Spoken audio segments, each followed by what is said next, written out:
Welcome to this online session on transient over voltages by Professor Tanuja Indate from Electrical Engineering Department, KK Wagh Institute of Engineering Education and Research, Nasik. This is the course structure for Elective 1 Power Quality, and these are the course objectives which are defined by the university.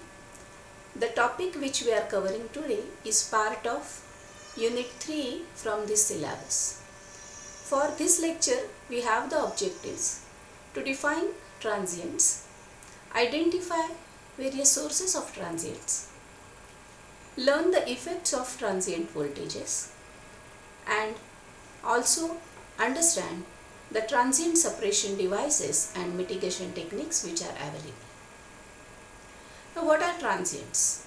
The transients refer to abrupt changes in voltage or current waveform where sudden high magnitude voltage may be impressed on the power cycle as external or impulsive transients, which are mainly caused by the lightning stroke. For example, a cloud-to-cloud discharge can generate a 70 volts per meter electric field, and on a half-mile length of transmission line, this could cause a voltage transient of order 56 kilovolts. Now, this is just an example.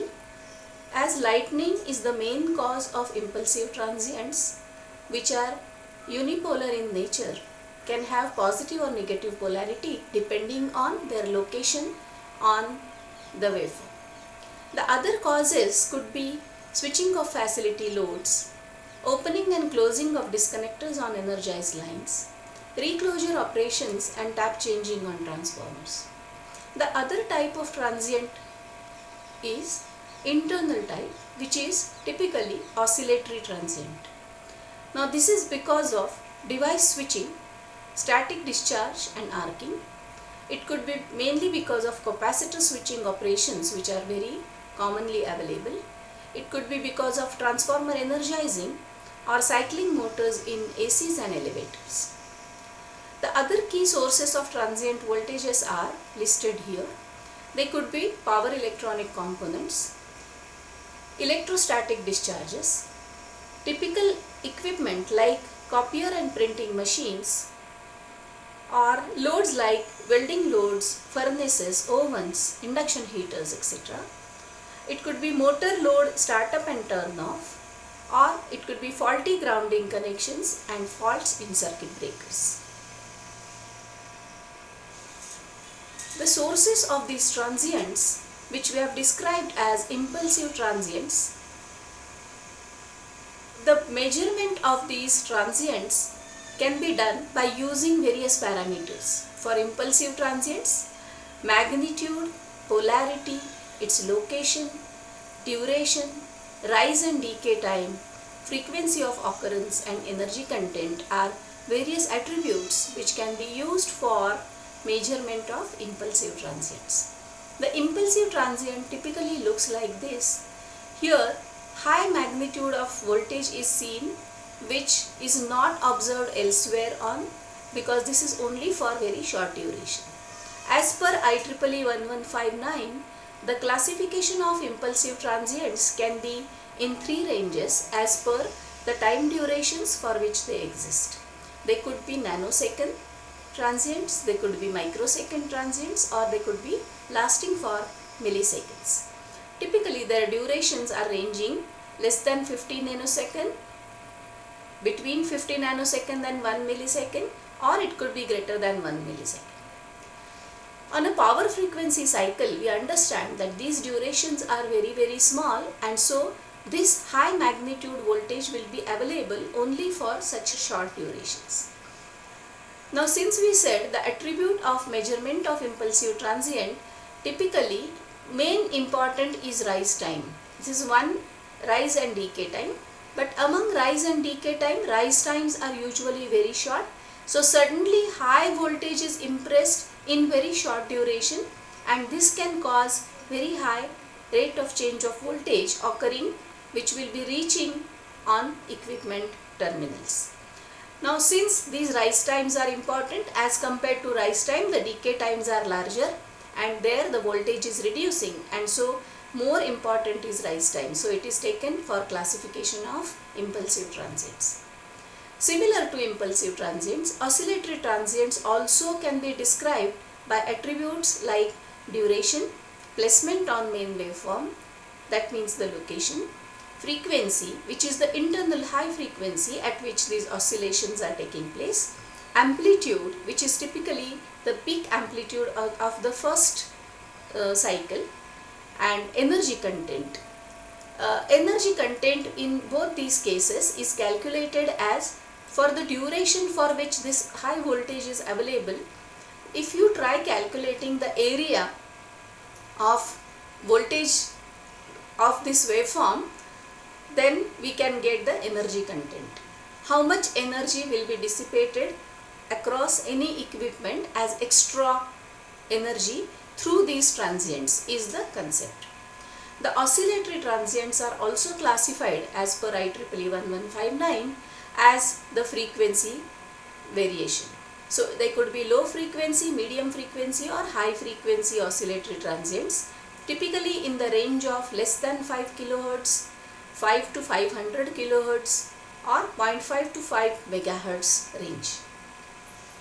As the frequency is increasing, we can see their duration for which they exist on the waveform is typically 0.3 to 50 milliseconds for low frequency oscillations, 20 microsecond for a medium frequency range, and 5 microsecond as typically for high frequency range, with their typical magnitudes of the first peak, which could be harmful for insulation of damage to the equipment, because it could be, we understand that oscillatory transients, their magnitude keeps on decaying, and so most important is the first peak, which is typically having magnitudes of this range, which is 4 pu, 8 pu and 4 pu, typically for 3 different frequency ranges. We said that these transient voltages have effects on equipment. So they will have effects on electronic equipment, motors, the illumination or lights which are connected, and electrical equipment as well. For electronic equipment, they start malfunctioning and produce corrupted results. Improper specification and installation of TVSS also can aggravate the failures. Transient voltage surge suppressor is a device which is used for mitigating the ill effects of the transient voltages. Efficiency of electronic devices will be reduced. For motors, transients will make motor run at higher temperatures. They result in micro-jogging, leading to motor vibration, excessive heat and noise. It degrades the insulation of the motor winding, resulting to equipment failure, and it increases motor losses and its operating temperature. For illumination, fluorescent bulb and ballast failure. Appearance of black rings at the fluorescent tube ends is an indicator of transient. Premature filament damage leading to failure of the incandescent light. And for electrical equipment, transients degrade the contacting surfaces of electric circuit breakers and switches. Nuisance tripping of breakers is very common due to false activation of non-existent current demand. Reduced transformer efficiency because of increased hysteresis losses. Now in general, when we try using transient suppression devices for reducing all these ill effects on the equipment, there are two themes or schemes where transient suppression device can be used in series with the load to either attenuate or reduce the energy value of the transient, preventing its propagation through a circuit. So this is typically like a low pass filter, which is shown here. If this is a circuit, this is a transient which is coming, and if there is no suppressing device, it will just be passed to the load as it is. When it is having a series suppression, it will have a filter connected, and filter will reduce its magnitude and lesser magnitude voltage, so its impact will be reduced. and so its propagation to load will not have the impact of the high voltage coming from the transient. The second type is they could be used in parallel with the load to divert the transient away, usually to ground, and so to limit or clamp the residual voltage. This can be done by a parallel element which is connected like a voltage clamping device, or which is called as crowbar device. Typically, we can see in this circuit that the transient which is shunted by the parallel connection which is given by MOV. Now this is a metal oxide variostor which offers variable resistor to these impressed high voltages, and it allows suddenly very low resistance path for bypassing such high voltage impulsive transients to ground, and so the load is saved by seeing these high voltages. So these are two schemes. It could be done by a series connection of suppressing devices, or it could be done by a parallel suppressing device like MOV.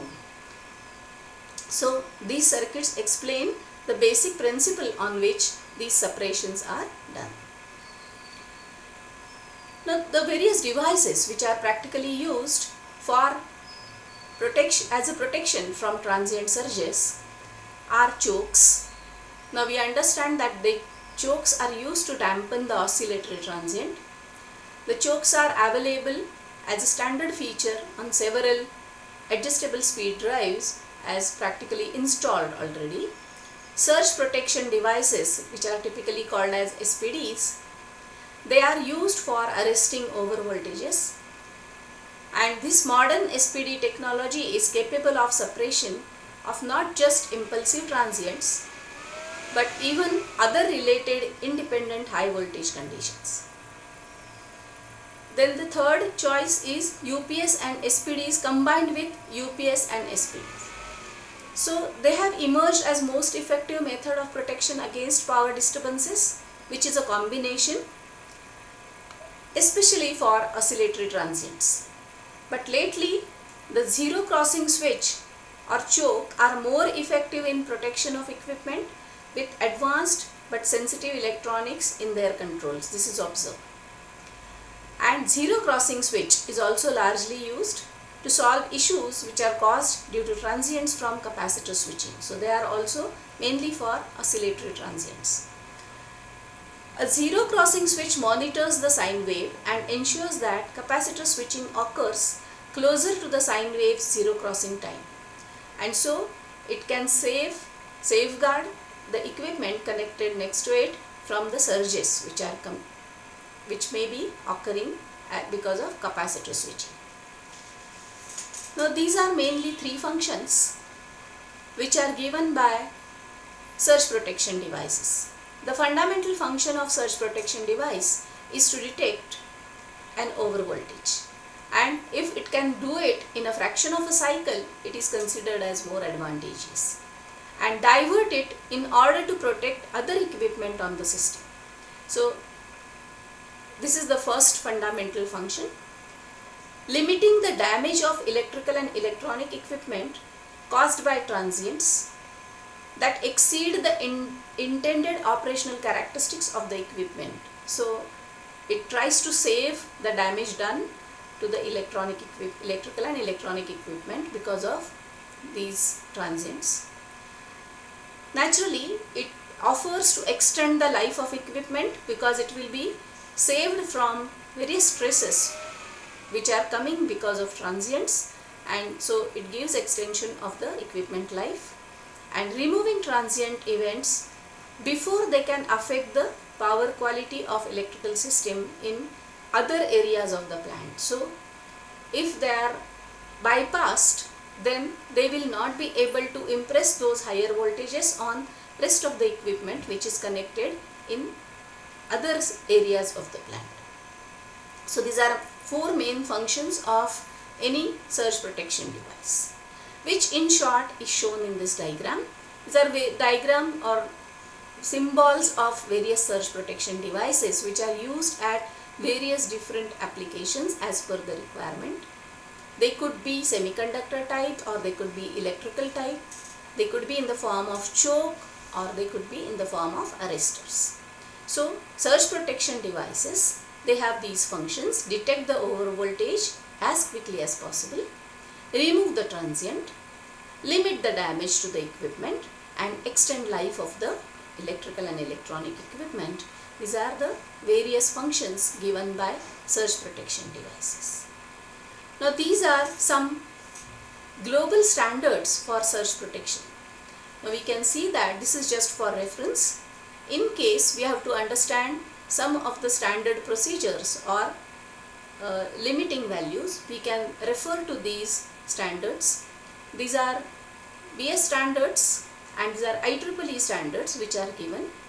This is just for reference. We can refer to any of these standards which are available for designing or selecting appropriate surge protection device by checking what are the guidelines for electrostatic discharge and characterization of ESD environment. These are having guidelines for surge environment in the low voltage. So similarly, depending on different voltage levels, we can get the guideline appropriately given in these standards which are available from IEEE as well as BS standards. And this is various reference materials which I have referred while preparing this presentation. These are the textbooks which are available from the syllabus of university, and these are various links which I have used for preparing this presentation. Thank you.